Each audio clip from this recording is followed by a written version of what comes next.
في مشهد غريب تحمل هذه السيدة قلبها على ظهرها، فقد تحولت حياة البريطانية. سلوى حسين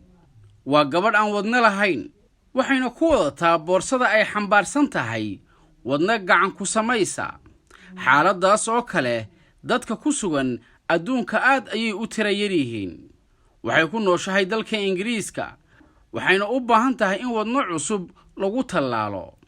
بلسي safka dheer ee arrintaas si loo galo iyo hawsha dheer ee laga maro Salwa Xuseen kuma ay simaynin xanuunka hayay marka waxa loo sameeyay wadne macmal ah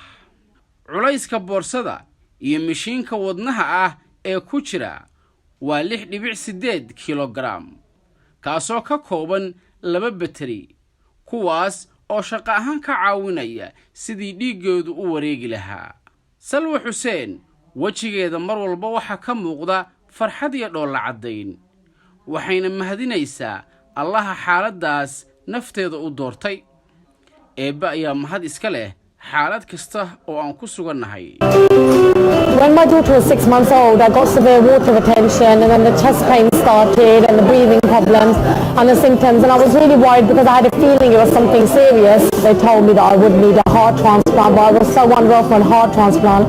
that they had to give me a total artificial heart.